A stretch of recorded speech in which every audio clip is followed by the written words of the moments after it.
Good space time, everyone, and welcome to a new episode of the Citizen Web3 podcast, your source for educational insights into the Web3 universe and your connection hub to discovering those that contribute to building the decentralized world. Today, we are joined by Naveen Jain and Riccardo Spagni from Tari. We talk about caffeine, RPG characters, and efficiency. We touch upon privacy as a basic right, regret, and judging people solely on their entries to a database. Finally, we discuss enforcement by software, pre-crime as an idea, and technology as an aid. If you enjoy our podcast, please share this episode onto your favorite social platform and help us spread Web3 values into the universe. Now you're being judged based solely upon a bunch of entries in a database. That sounds pretty anti-human to me. Use technology as an aid, not as a replacement. I am not a believer in pre-crime. I think pre-crime is a bad idea. It's a bad concept. I also think it's anti-human. We should never have a situation where software developers are responsible for the enforcement of rules. Every generation that emerges is an opportunity for something new to emerge, and we should just be open-minded to that. Hi everybody, welcome to a new episode of the Citizen Web3 podcast. Special one today. We have a double date. Yeah, we do them very rarely for our listeners who know us, but it's a special occasion. I have two very cool guests with me today, Naveen and Riccardo from Tari. I'm going to introduce them as from Tari. Some of you probably know them already, but I'm going to say hello and we'll dive into it. Riccardo, Naveen, hi, welcome to the show, guys. Thank you for having us. We're really excited to be here. Thank you for having us. Yeah, excited. Guys, I'm going to do a traditional thing. I'm going to ask each one of you to introduce themselves, but not specifically, maybe not so much professionally only, but in generally Web3, maybe a little bit of a history, how did you get into Web3? What are you, I don't know, anything you want people to know about you, of course, but in relation to Web3. How did you get here? How did life get so dull? Riccardo, you want to start or you want me to start? Sure. I mean, I can. Riccardo Spagni. I'm also known as Fluffy Pony, which is a moniker I've had for a while. Started with Bitcoin in early 2011, built a bunch of things along the way. I built a bunch of tools for miners. I built a payment gateway. I invented something called Open Alias. And then I guess most famously, I was the lead maintainer on Monero from its outset till 2019 when I stepped back to build more things. And then have been building and creating with Naveen since 2017. We created an emoji-based identity system called Yat. And more recently, we created Tari. And I am Naveen. And I got into our wild and crazy industry as a miner. I was mining Monero, and that's how I became aware of the professional known as Fluffy Pony. And I really, was a huge fan of, his view of the world and, the Monero project overall. I think it has a, very clear objective, and I think it has fulfilled that objective admirably. And I really just love projects like that, that have a very strong ideology, very strong philosophy behind them, and then have a very strong core group of people that care deeply about it. And, I started working with Riccardo in around 2017, as he mentioned. And yeah, we've had the opportunity to create a lot of really fun and amazing things together. Most recently, we're both contributing to this thing called Tari that we're both pretty excited about. It's a bit hard to do an intro after Fluffy's introduction, but no, I'm not planning to do one. I'm just saying I understand, Naveen, that you had a hard job there. That's what I was going to say. But what it is. I teed him up, and that's what it is. He's the headliner. I'm the opener. I'm just the opener. Yeah. I'm just the I'm just the taxi driver. Yeah, I get it. I get it one a lot with my girlfriend. It's on the Coachella poster. It's like fluffy pony in like the big marquee, and then in the random EDM tent. In the tent on the side with the random DJs that no one knows about, it says in like small Times New Roman. but as long as it's not Comic Sans, we're good. No Comic Sans. but on a jokey / like serious note, like Riccardo, does it not feel, because like I understand totally, like, but jokes aside, right? I mean, you have a huge reputation, and like, do you feel that when you guys come on together, do you not feel the spotlight constantly on you, like people, instead of like, okay, let's talk about Tari to Naveen or anything else, and then suddenly you come on, do people switch on to you, or no, or it's like normal? I don't know. Do you find that annoying? I would find it annoying, to be honest. I mean, that's a good question. I feel like like obviously, because I've done a lot of stuff that's public, and I am very noisy on Twitter, which mostly to my detriment. I do end up attracting a lot of attention, not all of it positive. I mean, I have a lot of people that that have many negative things to say about me, but I feel like at the end of the day, everything that I've done, and I put done in inverted commas, but everything that I've accomplished has not been by myself. And I always try and make extraordinary effort to give credence and to sort of highlight the people that have been a critical part of everything that I've accomplished. Monero is not a product of me. Monero is a product of literally thousands of people contributing in various ways. And I never want anyone to think that like I somehow sat and, slaved away writing code day and night, and, did all this stuff. Like that's not the case, and even with what we're doing, like, I often feel like Naveen works significantly harder than I do. He puts in like way more hours than I do, and he does it all without needing caffeine, which blows my mind, because I can't get through the day without a coffee. Wait, I have to cut this, because like Naveen, what is this bullshit about not taking any drugs or caffeine throughout the day and working? Can you please enlighten all of us here who have been here like for a while and like have twitches in the eyes and like twitches in the legs, and like, dude, like, I mean, no, I'm not even gonna say anything, but just tell me, how do you do it, bro? No, seriously, serious note, like, it's motivation is a big part of the podcast, and talking to founders and understanding how they get throughout the day is for me like a big part also of this podcast. Like, in all seriousness, like of course jokes included, but not having caffeine, how do you do it, bro? Yeah, I think I mean, first of all, I feel very, very lucky to have the opportunity to do what I do. I am very passionate about what we're doing, and it's a lot of fun to have the opportunity to work with amazing entrepreneurs like Riccardo.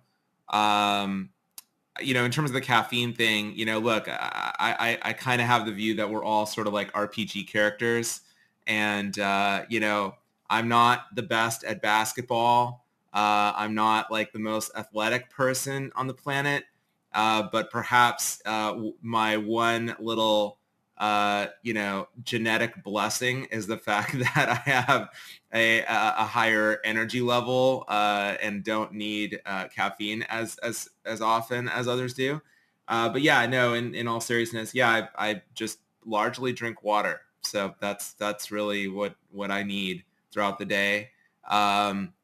And yeah, in terms of motivation, I generally believe that if you're really doing something that, is your calling, then you kind of have, nearly unlimited energy for that thing.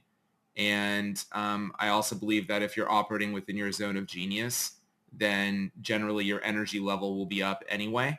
So those are two, I think, contributing factors besides the genetic blessing that I have in this one very minute area. And you mentioned like I think it was when you were doing the intro, I believe, or yeah, I think it was when you were doing your intro, Naveen. You mentioned projects with strong ethos. Now, I definitely am the one to agree. Monero is one of those. And I'm not the kind of person who will do just because like Ricardo, you are here. Believe me, like if you listen to the podcast, you will understand.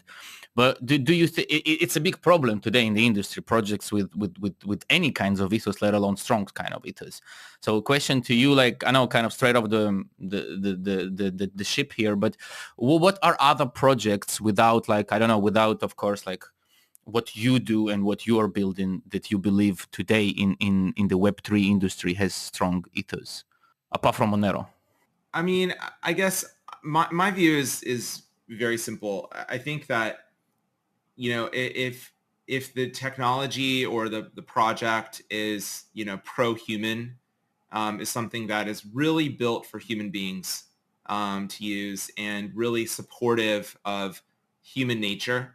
One of the reasons why I think Monero is so great is because, yes, we talk a lot about, privacy being a basic human right, and, privacy being about freedom and all these other things. But if you get down to it, human beings change over time.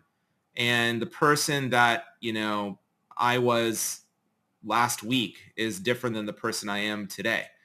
And it really just doesn't make a lot of sense for every financial transaction to be a scarlet letter.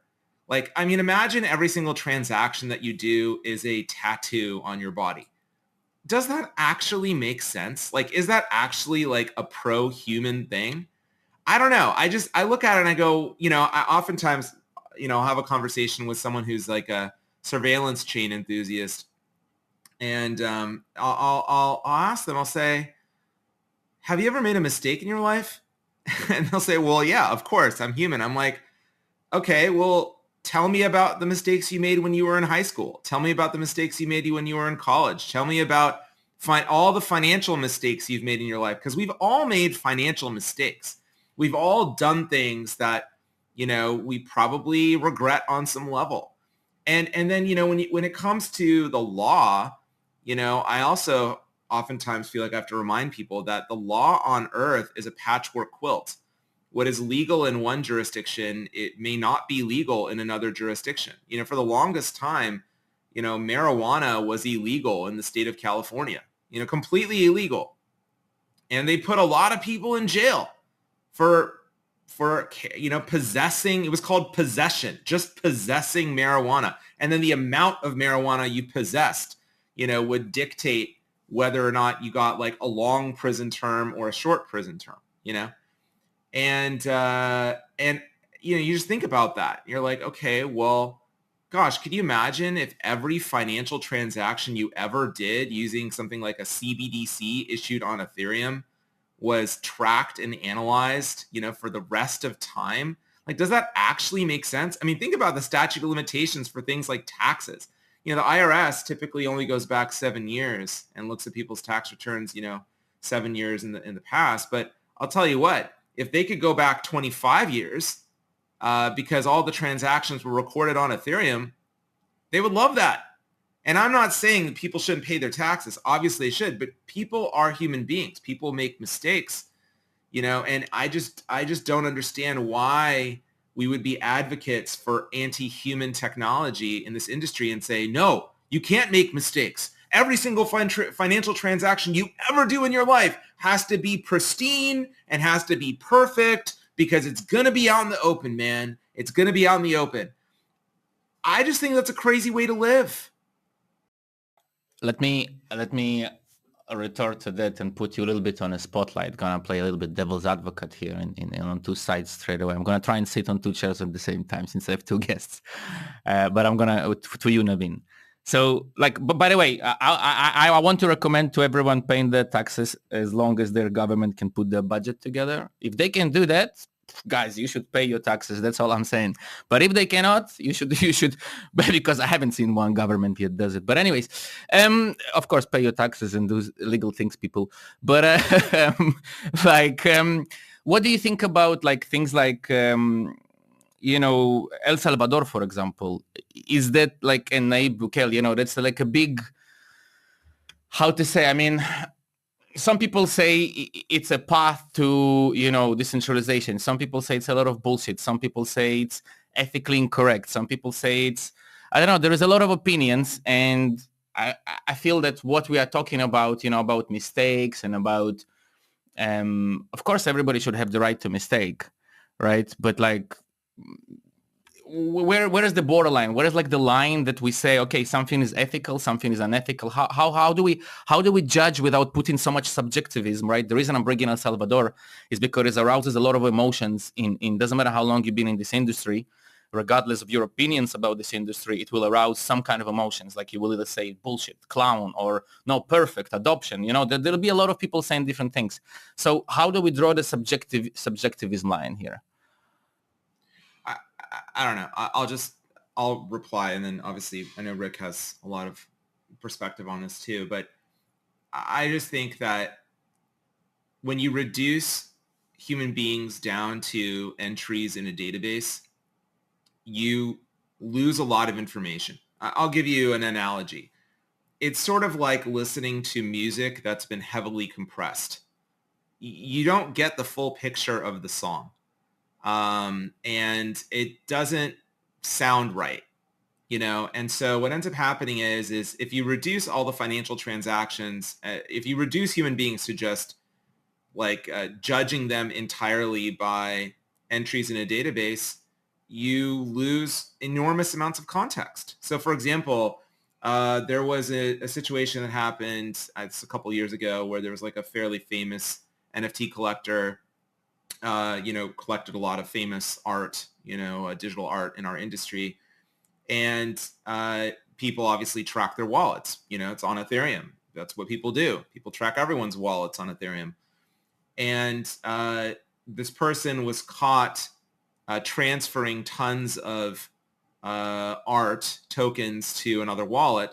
And then that wallet was caught just fire sailing all the art, just like undercutting the floor on countless NFTs, from very celebrated artists in the industry.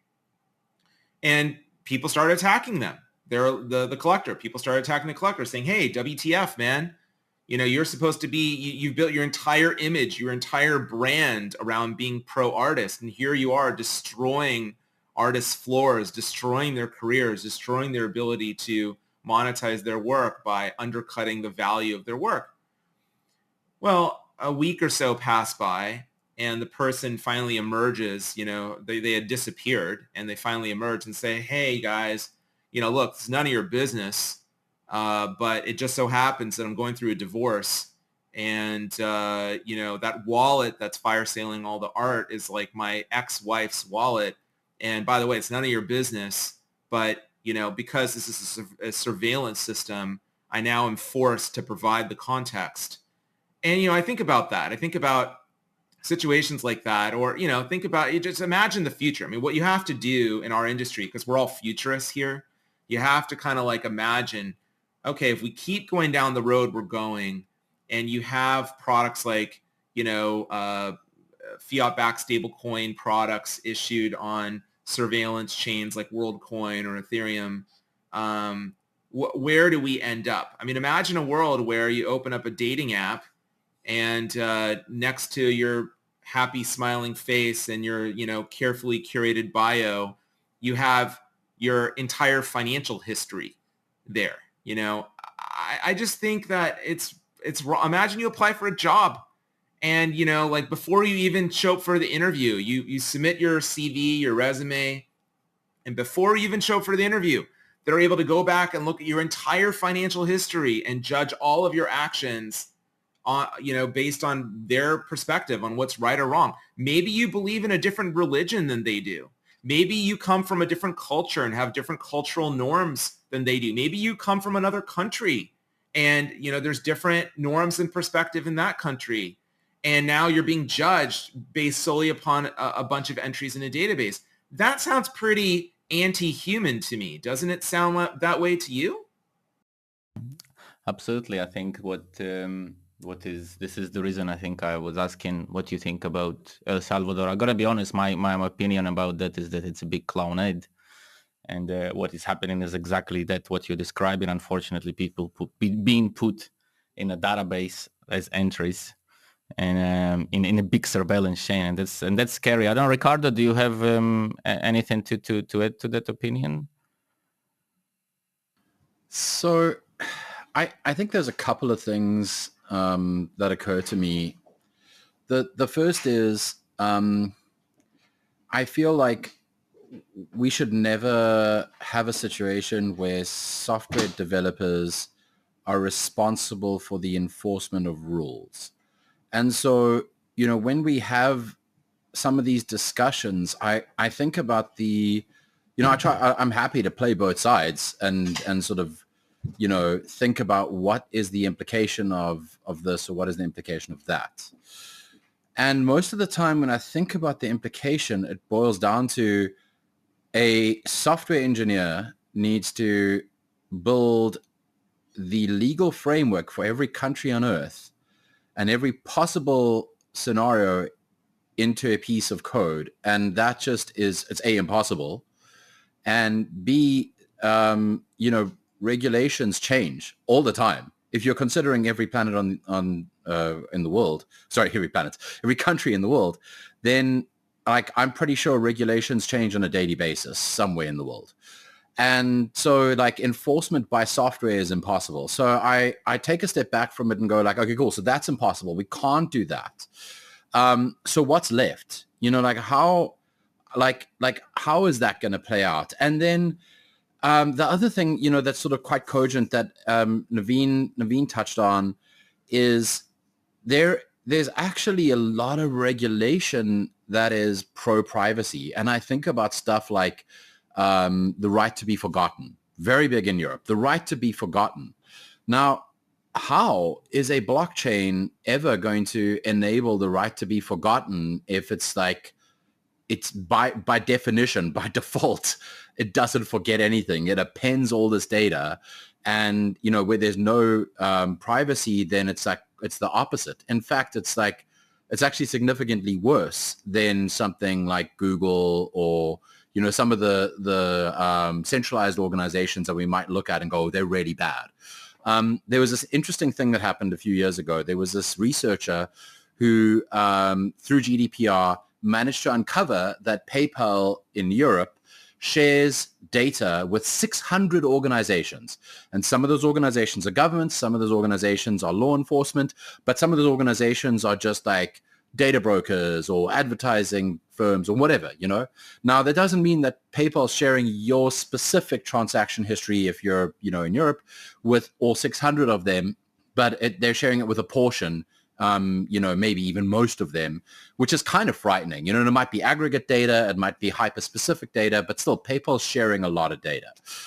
And somehow we've created an environment with surveillance chains where it's worse than that, because it's more than 600 organizations. And you do not have to be law enforcement to look at the blockchain. In fact, you don't even need to be law enforcement or a regulatory body or any sort of government agency to gain access to some of these chain analysis or chain analysis tools. A lot of them will happily sell you a subscription, to access their tools. You just have to sort of pitch up and go oh, we need it for checking stuff, background checks. And they'll charge you a, not particularly expensive subscription. And now you have access to all sorts of meaningful information. So, not only is it impossible for software developers to enforce regulations, but we've created something that by and large is anti-existing privacy regulations and is objectively worse than traditional financial systems that don't care about privacy at all, that, quite the opposite. So I just don't understand how we've even gotten here. And it's not about, it's really not even about taxation or anything like that. I think it's quite simply about enabling mass surveillance for people and organizations that quite frankly have no right to conduct such surveillance. And we can argue about whether law enforcement and regulators have that right, but I think that a highly motivated individual who is upset with his girlfriend, or a highly motivated organization that wants to snoop on their competitors, they don't have the right to mass surveillance either, and or at all. And that we should not be building systems that enable that. So that's kind of my intuition and feeling around this.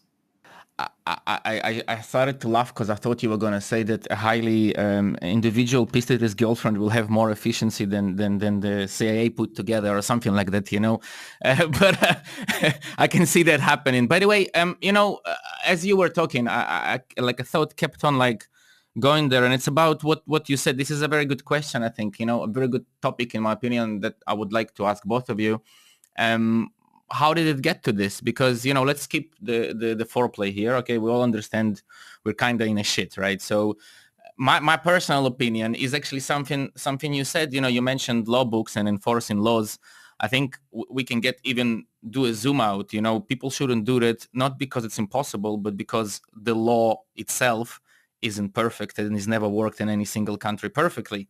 So trying to adjust that suddenly to Web3, let alone trying to enforce it in code, let alone nobody fucking knows the law. Is there any one person who knows the law somewhere in one country? No, but it's bullshit, right? A person should fucking understand it. I think that's how we got here. I think by making, and I was talking to Francisco Cabanas from Monero a couple of months ago, and we were talking about the fact that the surveillance industry today, that was created on top of blockchain as a result of all this, whatever it is, that in your opinion began this, is getting bigger than blockchain itself, or can get bigger than blockchain itself at one point. So a question like to you, how did you think we got here? If we understand that we are in this deep surveillance kind of, I don't know, state, not state, industry, Web3, whatever you want to put / whatever you want to put here. And maybe the second part is, do you think something can be done at this point in order for us to, as an industry, to reverse like 180 degrees and start going towards privacy as a basic human right kind of thing? I look, here's the good news. I think, we're kind of on this precipice as a society, as it relates to sort of developments with artificial intelligence and what that means for people's jobs and well-being in the future. There's a reason why Sam Altman was funding UBI experiments going all the way back to 2014, 2015 era in Oakland, California, right? And, obviously he's brilliant, he's genius. But the reason why is because a lot of people in the AI industry know that ultimately there will be meaningful disruption to people's jobs and their ability to earn a living wage as LLMs and AI tools continue to improve. And I think as people start to see that, there will be a natural push back and sort of a question that's being asked, which is, what does it mean to be human? What does it mean to have purpose? What does it mean to be on this journey that we're all collectively on as individuals and together called life? And what role should technology play? Should we be attached to devices created by Google and Apple 24 hours a day? I mean, anyone who's listening to this podcast can look at their screen time data and be in shock at the number of hours that they spend in front of screens. We are all in that place together. What does it mean to be present? What does it mean to experience nature? What does it mean to have relationships with other human beings? What does all of this mean in sort of this like future state? And what does it mean when training data sets are just out in the open with all of your financial transactions from the beginning of time, and now you end up in a world that starts to look a lot like Minority Report? I am not a believer in pre-crime. I think pre-crime is a bad idea. It's a bad concept. I also think it's anti-human. And so I think that these things kind of move in pendulums. It's kind of like a pendulum that's swinging back and forth, right? And all the people who are AI accelerant people, there's that ACC movement, there's like privacy accelerationist people, there's the AI people. People have like this, damn the torpedoes attitude, which I think is like fine. Like I'm not a Luddite. I'm like totally pro aggressive innovation and let's try things. At the same time, I think what we'll find is that human beings will naturally react in sort of interesting ways to those experiments, right? You'll have some people who get addicted to just talking to bots, like they never leave their homes. It's like those people in Japan and other places in the world that just like end up living in homes, in their homes as hermits and just talk to chatbots all day, right? You'll have that as an outcome. I'm sure it's already happening. And people will say, wait, that's probably not good. That's probably not a good outcome, right? And then I think the same thing will happen as it relates to surveillance, as these like LLMs get better and better and better over time, and the training data sets are just out there and people start training them on blockchain data and starting to anticipate what you may or may not do.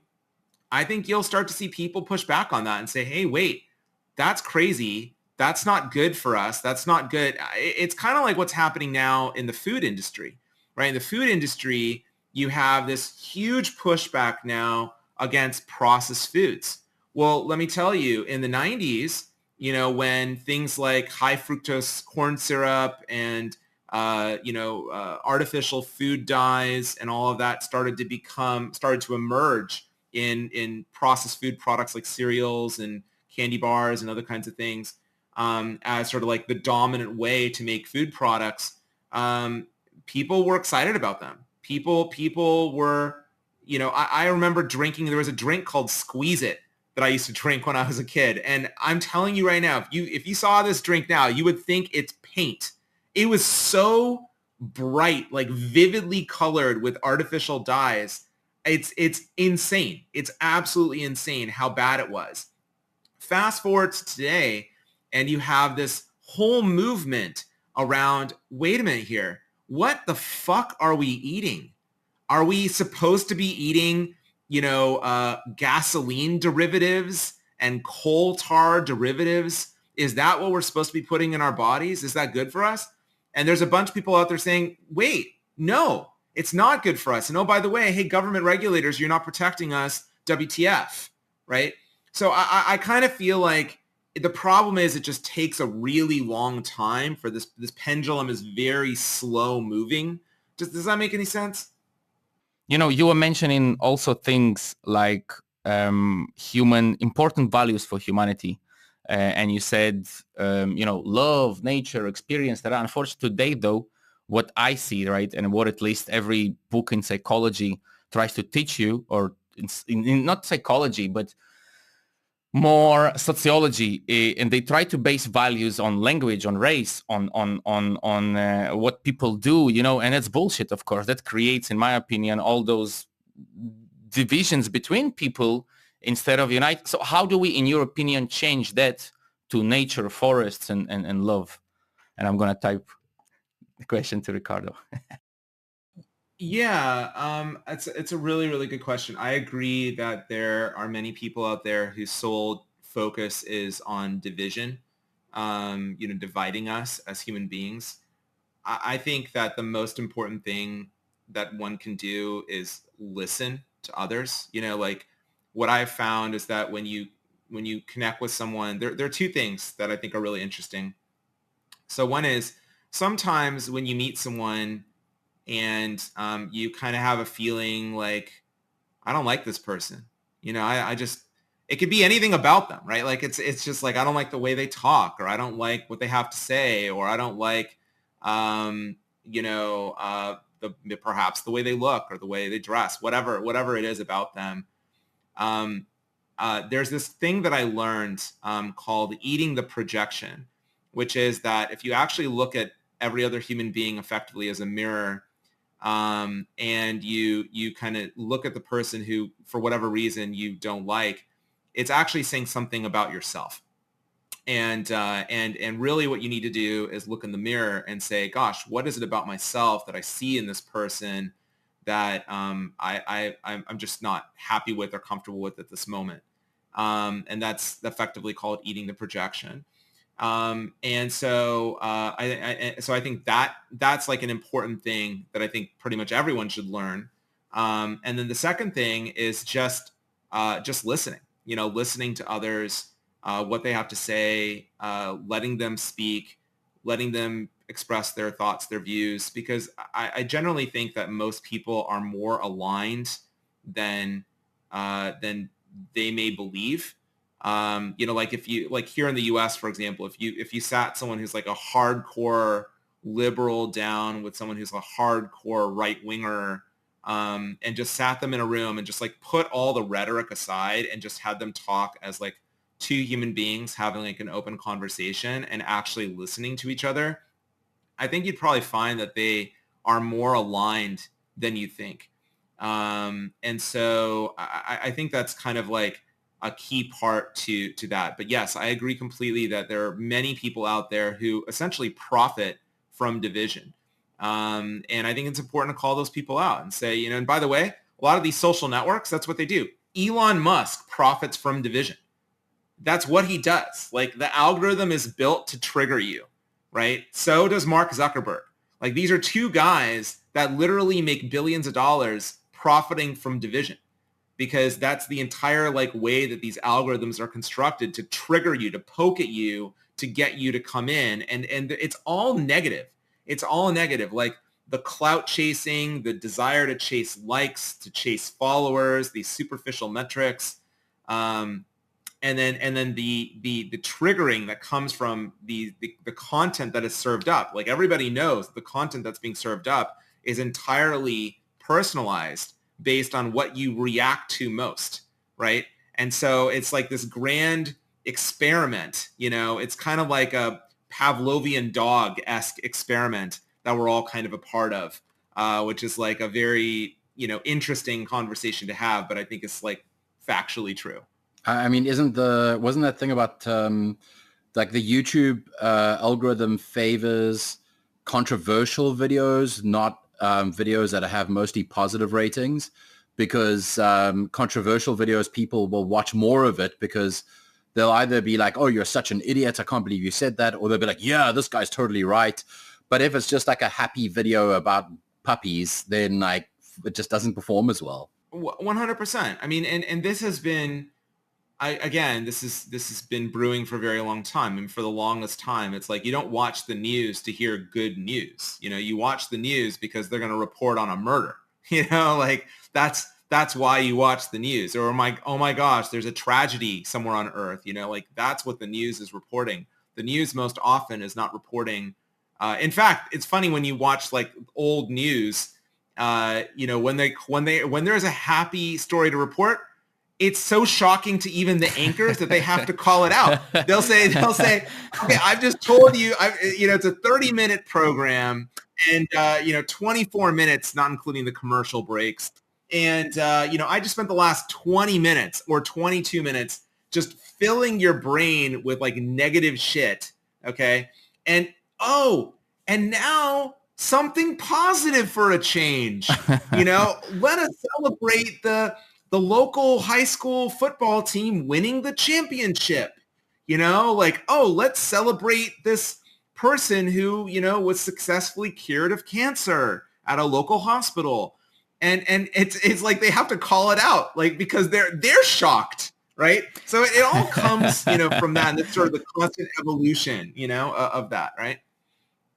But I think, you don't even have to go very far. It's been numerous times previously, like, we, as a project, we do different things, and we used to do those debates, like live debates.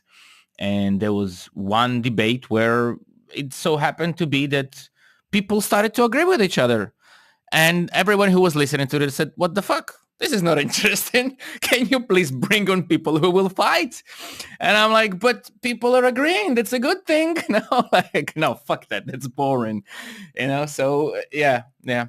But, coming back to semantics, Ricardo, if you can make out what I say, do you think that, because this is also to do with semantics and how it influences how we think, do you think that education in that direction can change anything?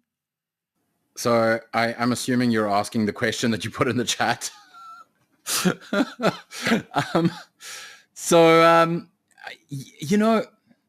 That's an interesting one. Like, are people going to lean into words like confidentiality? Does it resonate more with them than privacy? Is there like a negative connotation to privacy? And I'm not convinced that there is. Privacy doesn't strike me as one of those terms or one of those words where someone will go like, oh, well, the only people that need privacy are criminals. I think it's become like a fairly big sticking point in internet topics. And I guess if you want to sort of see a real example of this, it's Apple and their marketing around privacy. I think if anyone was going to identify the right word to use, it would be Apple. But they know that the word privacy resonates with consumers. They know that people are scared about, there've been all these hacks, right, where data has gone into the hands of legitimately bad people, criminals, and it's kind of scary. People are worried. They're going, oh, my social security number is in the hands of criminals. Every single social security number in the US is in the hands of criminal organizations because of poor security practices. And so Apple, I think, has hooked onto that and gone like, the word privacy resonates with people. And they craft messages around that, like, iPhone is for privacy or Apple is privacy and so on. And they use that as a direct contrast to Google, where, it's like, and Facebook and so on, where it's like, well, we don't really care about your privacy. We're just going to use your information to sell ads to you. Although I will say it does seem like Facebook's or Meta is having a bit of a renaissance with that. So, who knows? Maybe one day Mark Zuckerberg will get up on stage and be like, Facebook is for privacy. You never know. But like Apple understands that is a message that resonates with people. I think the bigger problem is that a lot of people don't realize that they need privacy. They don't realize how desperately they need privacy until it's too late, until they're caught in a dragnet of mass surveillance that ends up painting them in a bad light because, they clicked on a link, they did something, whatever, which, they did out of innocence and naivety and, curiosity or whatever. And next minute, like they're caught up in something that they never intended to be caught up in, that they actually haven't done anything that's illegal or criminal. They certainly haven't done anything that we would look at and go, oh, like that is morally objectionable. And yet they're stuck. And it's really challenging. And it's bad enough that people need to deal with actual mistakes causing them harm. I read something yesterday with one of the rental companies not like accidentally reporting cars as stolen. So somebody rents a vehicle from like Avis or whatever. They return the vehicle, and then the vehicle return isn't captured correctly. Avis reports as the stolen, and they end up getting arrested, and it takes like they can sit in jail for like 2 weeks before this gets resolved. And so like stuff like that happens. People already have to combat that, and now they have to combat these other things where like somebody might steal their identity and go and like do a bunch of bad things, and they're on the hook for it. And that is about like frankly, it's like pure privacy related stuff. It's got nothing to do with anything else other than like just privacy mishaps. So I really feel like we need to help people to understand that your desire for privacy shouldn't only happen when the bad thing has already happened to you. The desire for privacy has to start now. And it's the same reason that you close your curtains if you live on the street and people can walk past and look inside. It's not because you're doing bad stuff inside your house. It's because like, hey, it's your home and you just don't want people walking on the street to look inside. Now, arguably, there are times when, you don't mind that. But for the most part, you're going to like close the curtains. Or you're going to have like one of those, lacy like curtains that kind of block the view from the outside. Because you just don't want people looking inside. It's your personal space. And we need to help and educate people so that they understand that extends beyond your home. It extends into your thoughts and your mind, and it extends into your financial privacy too. And that, I think, it's not a big gap. It's not a big bridge that they need to cross. We just need to help them to understand that. As Fluffy was talking, I was looking at my curtains and like, are they thick enough? As my curtains close in the people, I'm like, I think they're good. I totally agree. I think that it's all about finding. It's like something what Naveen you kind of started with. You were saying that in every country, there is a different jurisdiction. Sorry, in every different jurisdiction, not every country, but there is things that are different. I think the same here. Education has to adapt to the person, not to be generalized, for the whole kind of like makes sense. I want to ask you while we have like as we're coming towards the end, I want to ask you to ask a little bit about Tari and how Naveen does Tari play a role in the things we are talking about. How does it help, this in general, this industry, and not just in general, but maybe like the things also you mentioned, not like just the industry itself, but also about being human, not, becoming and entering a database. Yeah. Tari is absolutely designed to be as pro-human as we can possibly make it. That starts with the user interface. The user interface for Tari is remarkable. It's the easiest to use crypto app ever created. The Tari miner, we call it Tari Universe. The steps to use it are download it for free from the internet, install it on your Mac or PC, and run it. That's it. It's that simple. So it starts there.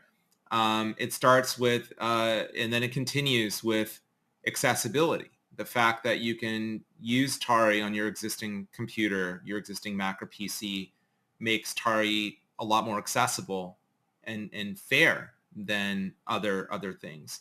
And then it continues on forward with confidentiality. The fact that Tari has meaningful confidentiality features as well. These are all elements that contribute to Tari being a distinctly pro-human platform. Because it is built to kind of respect the needs of human beings. Human beings need a user interface that is intuitive and that is delightful. As human beings, we all appreciate beauty. Now, beauty is always in the eye of the beholder, but we appreciate beauty. There's a reason why companies like Apple and others invest so much time and effort into design. Why is Johnny Ive a superstar in the product world? Because he's a world-class designer.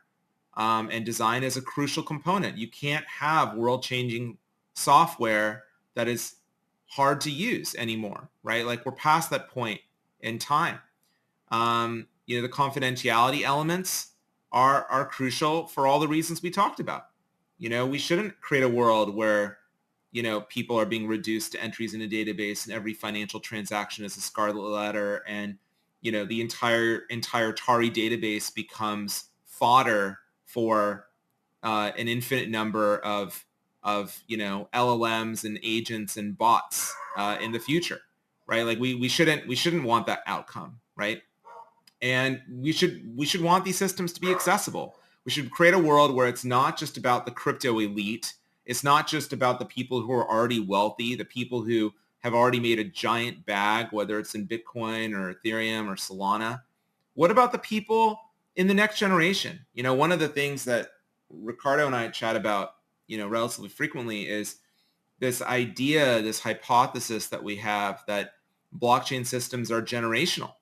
What if, like social networks are generational? Like, what if that's true? What if, the generation that was using MySpace, which is objectively different than the generation that's using Facebook, which is objectively different than the generation that uses TikTok. What if the same thing is true about these blockchain systems? And, the fact that there is a 78-year-old former president on stage at a conference shouting about Bitcoin speaks to the boomer nature of the protocol, and the fact that it's almost impossible for young people to participate without buying other people's coins or KYCing. How do they have the same opportunity that Riccardo had as an early Bitcoiner, or as I had relatively early to a project like Monero, or as others had, being early to something like Ethereum or Solana? I mean, and all the people in the ecosystem don't think about that, because all they care about is someone buying their bags. That's all they care about.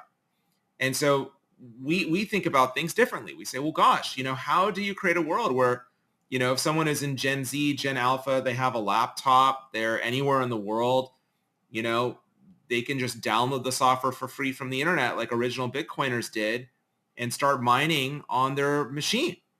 So these are all the things that, Tari contributors have worked really hard on over a pretty long period of time to do their best to make Tari as pro-human as possible.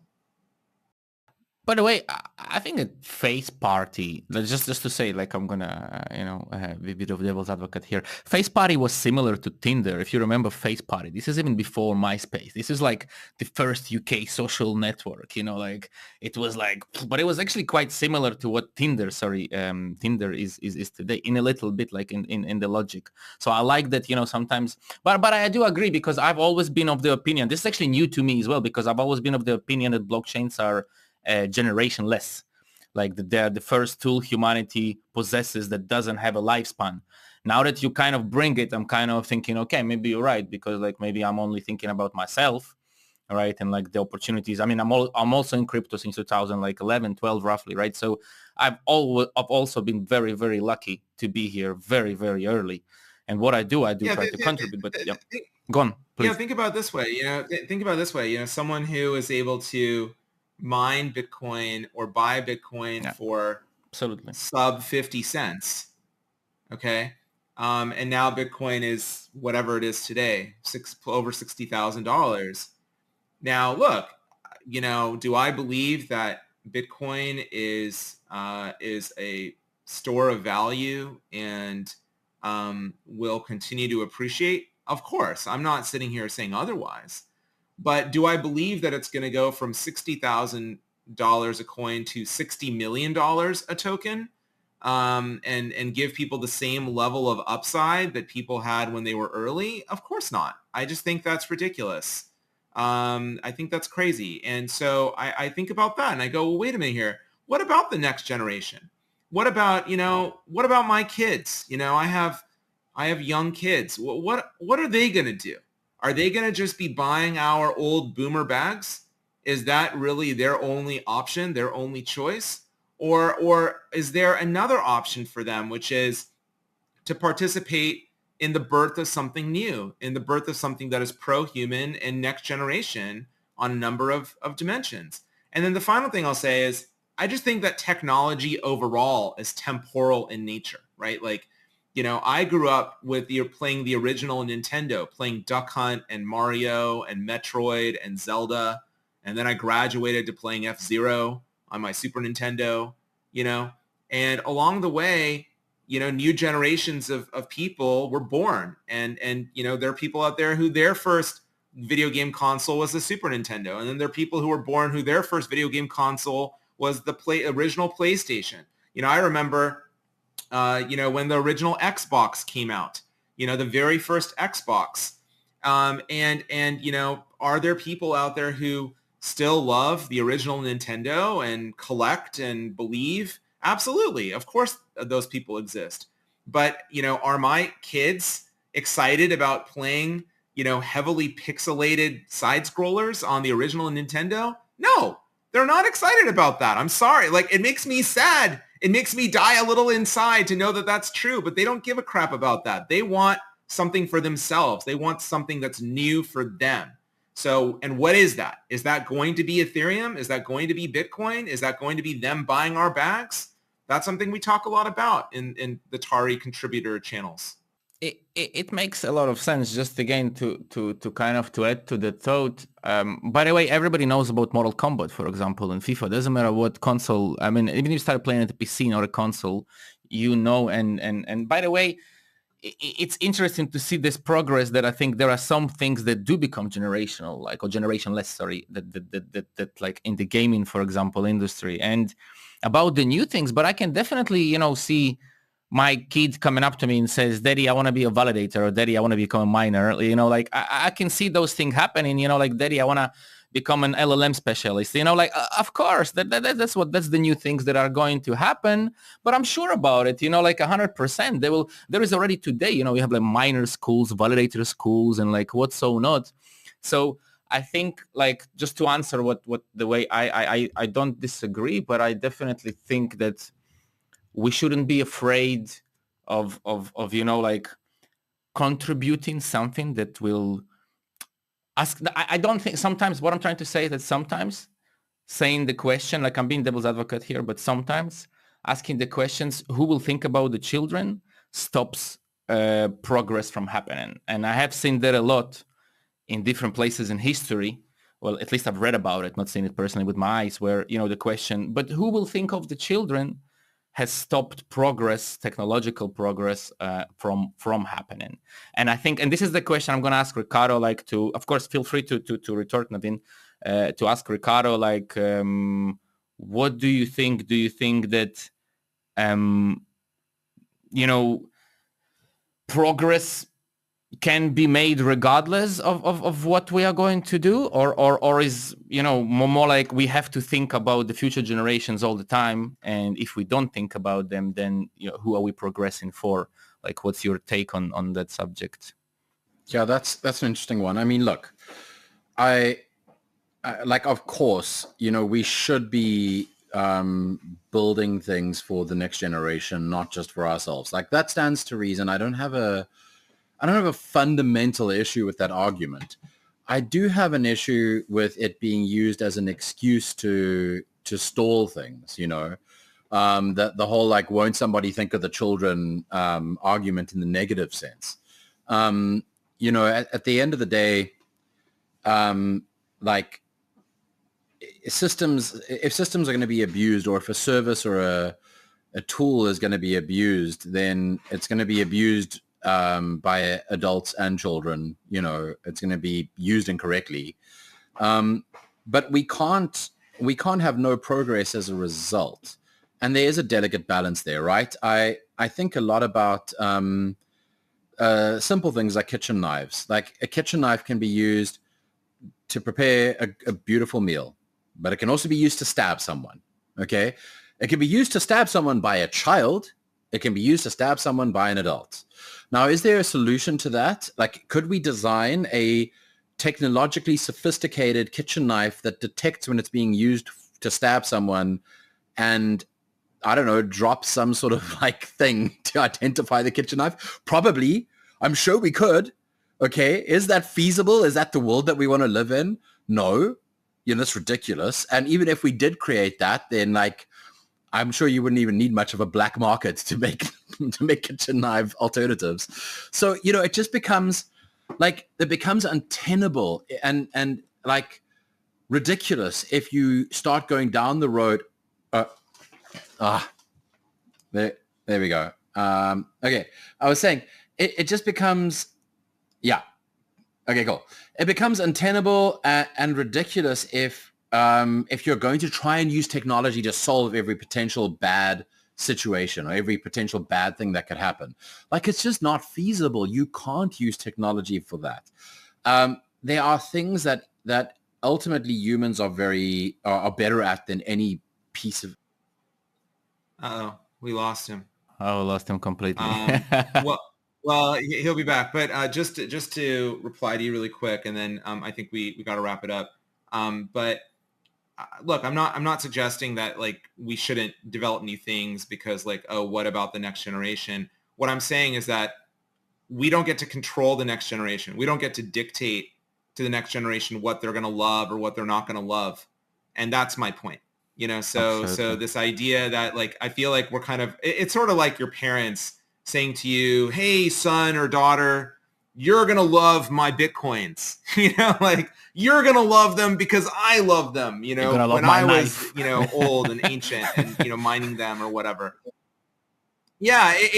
Again, that's why I brought up the social network thing as an example. It's sort of like back in the day, people, imagine how much time and effort people invested into building up their MySpace followings and MySpace pages and all this other stuff, only to have it all ripped to shreds by Facebook. And, there were plenty of people, I was around at that time, plenty of people who were like, oh my God, Facebook's never going to work. It's never going to be successful.